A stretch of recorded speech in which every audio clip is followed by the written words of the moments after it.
చలో లాగచర్ల కార్యక్రమాన్ని తలపెట్టిన సందర్భంగా గిరిజన సంక్షేమ సంఘం, గిరిజన విద్యార్థి సంఘం ఉమ్మడి మెదక్ జిల్లా ఆధ్వర్యంలో తలపెట్టినటువంటి కార్యక్రమంలో భాగంగా మరి నిన్న రాత్రి 12 గంటలకు సంగారెడ్డి పోలీసులు సంఘ నాయకులకు అక్కడికి వెళ్లకుండా ముందస్తుగా అరెస్టు చేసి సంగారెడ్డి పట్టణ పోలీస్ స్టేషన్లో తరలించడం జరిగింది.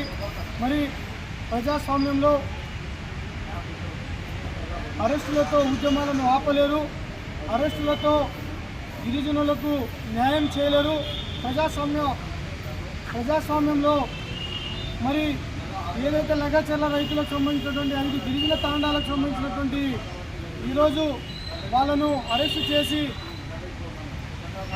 జైళ్లలో నిర్బంధించడం జరిగింది. మరి వెంటనే వారిని బెషరతుగా విడుదల చేయాలి, వారి మీద పెట్టిన కేసులను ఎత్తివేయాలని చెప్పేసి గిరిజన సంక్షేమ సంఘం మెదక్ జిల్లా పక్షాన డిమాండ్ చేస్తూ ఉన్నాం.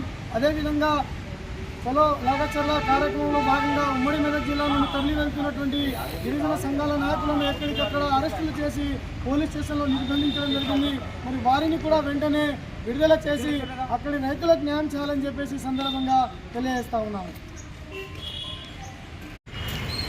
విడుదల చేయాలి, అరెస్టు చేసిన గిరిజన రైతులను వెంటనే విడుదల చేయాలి, విడుదల చేయాలి, గిరిజన రైతులను వెంటనే విడుదల చేయాలి. కొడంగల్లో ఫార్మాసిటీ భూముల విషయంలో జైల్లో పెట్టిన రైతులను వెంటనే విడుదల చేయాలనే ఉద్దేశంతో గిరిజన సంక్షేమ సంఘం, గిరిజన విద్యార్థి సంఘం ఆధ్వర్యంలో చలో లగాచర్ల కార్యక్రమాన్ని సంఘాల నాయకులను అక్కడ అరెస్ట్ చేసి పోలీస్ స్టేషన్లో నిర్బంధించారు. మమ్మల్ని అక్రమంగా అరెస్ట్ మాత్రం చేయగలిగినారు, కానీ గిరిజన ఏదైతే రైతులు ఉన్నారో వాళ్లకు మీరు ఎటువంటి న్యాయం చేయకుండా అక్రమంగా అకారణంగా నిర్దోషి అయినటువంటి రైతులను ఏదో సాగుల పేరుతోటి భూములు ఇవ్వడం లేదనే ఉద్దేశంతో వాళ్లకు జైల్లో పెట్టడం జరిగింది.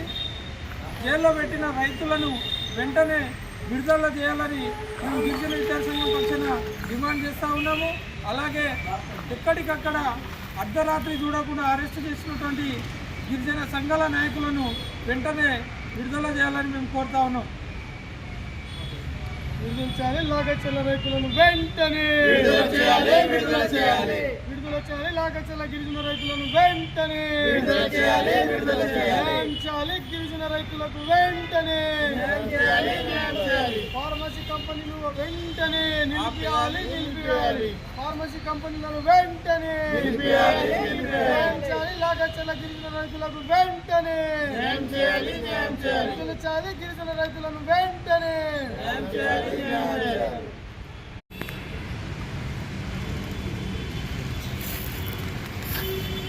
కష్టపడుతుంది.